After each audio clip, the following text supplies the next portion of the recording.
لوگوں نے یہ گمان کر رکھا ہے کہ ہم ان کے صرف اس دعوے پر کہ ہم ایمان لائے ہیں ہم انہیں چھوڑ دیں گے، انہیں آزمائیں گے نہیں، یقیناً ہم ضرور آزمائیں گے، بلکہ ہمارا یہ طریقہ رہا ہے کہ اس سے مجھ سے پہلے جتنے بھی لوگ گزر چکے ہیں ہم نے سب کو آزمایا، سب کا آزمائش شروع کیا، اور اللہ رب العالمین تو جان لے گا کہ سچا کون ہے اور جھوٹا کون ہے۔ تو اللہ رب العالمین بندوں کو آزماتا ہے، ان پر طرح طرح کے آزمائش لاتا ہے تاکہ انسان کو چیک کرے کہ وہ کتنا مومن ہے، وہ کس قدر مخلص ہے اپنے اعمال میں۔ تو اللہ رب العالمین انسان پر مسائل نازل کرتے ہیں، انسان کو آزماتا ہے اور دیکھتا ہے کہ انسان کس قدر اپنے خیر میں سچا ہے، انسان کس قدر اپنے قول میں العالمین قرآن کریم کے اندر ارشاد فرماتا ہے وَلَنَبْلُوَنَّكُم بِشَيْءٍ مِّنَ الْخَوْفِ وَالْجُوعِ وَنَقْصٍ مِّنَ الْأَمْوَالِ وَالْأَنفُسِ وَالثَّمَرَاتِ وَبَشِّرِ الصَّابِرِينَ الَّذِينَ إِذَا أَصَابَتْهُم مُّصِيبَةٌ قَالُوا إِنَّا لِلَّهِ وَإِنَّا إِلَيْهِ رَاجِعُونَ۔ یہ اللہ رب العالمین کا اللہ رب العالمین ارشاد فرماتا ہے، اور آگے اللہ رب العالمین نے کہا أُولَٰئِكَ عَلَيْهِمْ صَلَوَاتٌ مِّن رَّبِّهِمْ وَرَحْمَةٌ وَأُولَٰئِكَ هُمُ الْمُهْتَدُونَ۔ کہ ہم کسی نہ کسی طرح تمہاری آزمائش ضرور کریں گے، ہم کسی نہ کسی طرح تمہیں ضرور آزمائیں گے، کبھی دشمن کے خوف سے، کبھی دشمن سے ڈرا کر کے، کبھی بھوک اور پیاس سے، کبھی جان مال اور گھروں میں کمی کر کے تمہیں ضرور آزمائیں گے۔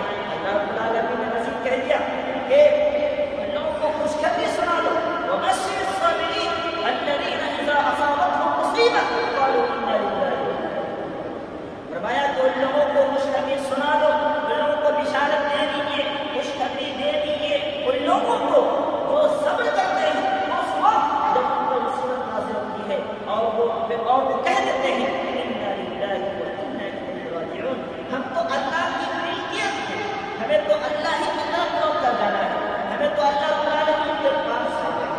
جو مومنین کی صفت بتائی گئی ہے کہ مصیبت آنے کے باوجود وہ صبر کے دامن کو تھامے رکھتا ہے، صبر کے دامن کو چھوڑتا نہیں ہے، وہ بے صبر نہیں ہوتا ہے، وہ جزا و سزا نہیں کرتا ہے، لوگوں کے سامنے گر گرا کر نہیں ہے، لوگوں سے شکایت نہیں کرتا ہے، بلکہ صبر کرتا ہے، اور ایسے صابرین کے لیے اللہ رب العالمین نے خوشخبری دے دی اور فرمایا کیا فرمایا أُولَٰئِكَ عَلَيْهِمْ صَلَوَاتٌ مِّن رَّبِّهِمْ وَرَحْمَةٌ، ایسے وہ لوگ ہیں، یہی وہ لوگ ہیں جن پر اللہ رب العالمین کی نوازش نازل ہوتی ہے، ورحمہ، اور اللہ رب العالمین کی رحمتیں نازل ہوتی ہیں، وَأُولَٰئِكَ هُمُ الْمُهْتَدُونَ، اور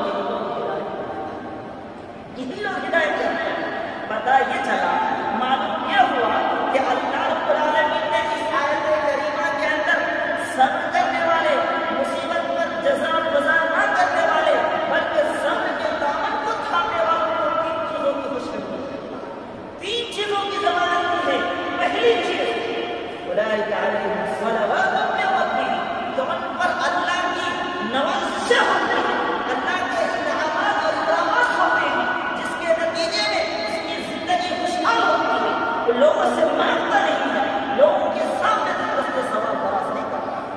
اللہ رب العالمین کی نوازشیں ہوتی ہیں، خاص عنایتیں ہوتی ہیں، اور جس پر اللہ کی خاص عنایت ہو جائے تو سمجھ لیجیے کہ وہ اس قدر محفوظ اور مأمون ہو جاتا ہے۔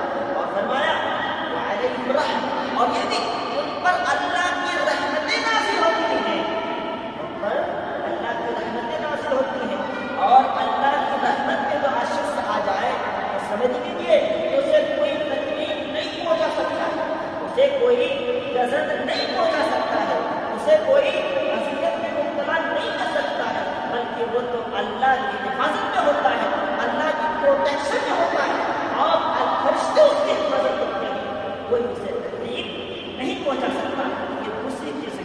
پہلی چیز اللہ کی نوازشیں ہوتی ہے، دوسری چیز اللہ کی رحمتیں ان پر نازل ہوتی ہے، اور تیسری چیز ہے ہدایت یافتہ کی سند سے ہدایت کی سند سے مل جاتی ہے۔ أُولَٰئِكَ هُمُ الْمُهْتَدُونَ، یہی لوگ ہدایت یافتہ ہیں، یہی لوگ ہدایت یافتہ ہیں۔ اس سے بڑھ کر اور خوشخبری کیا ہو سکتا ہے؟ اس سے بڑھ کر خوشخبری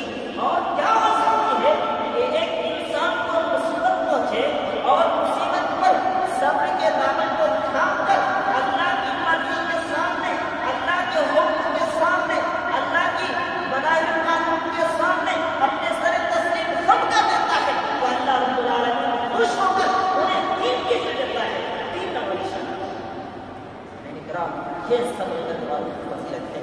انسان پر مصیبتیں آئیں گی، لیکن مصیبتوں کی وجہ سے جزا بزا کرنا، شکوہ کرنا، کام پر تماچے مارنا، سروں کو پیٹنا، رونا دھونا ایک مومن کی پہچان نہیں، ایک مومن کی علامت نہیں ہے، اور یہ ہرگز علامت نہیں ہو سکتی. سامعین کرام، یہ آزمائش، یہ امتحان انسان پر ضرور آئے گا. کوئی اس سے بچ نہیں سکتا ہے، کوئی اس سے چھپ نہیں سکتا ہے. انسانی زندگی میں ضرور کی ضرور مصیبت آئے گی، کوئی بھی سے چھپ نہیں سکتا. انبیاء علیہ السلام بھی سے محفوظ نہیں.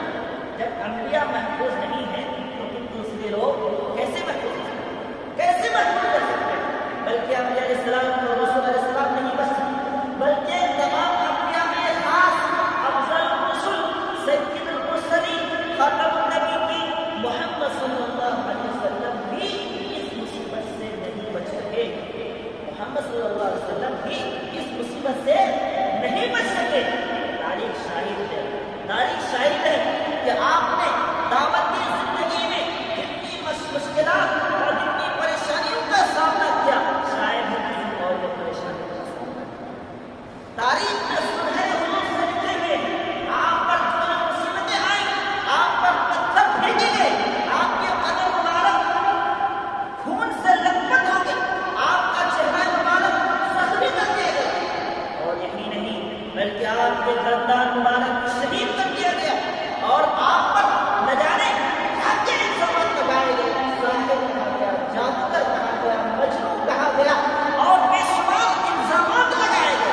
اور یہی نہیں بلکہ آپ پر کی کوٹھی بھی پھینکی گئی، جو صرف کسی دعوت کی خاطر. لیکن اللہ کے رسول صلی اللہ علیہ وسلم ان تمام مصائب و آلام کے باوجود، ان تمام آزمائش کے باوجود اللہ کے رسول نے ہمت نہیں ہاری.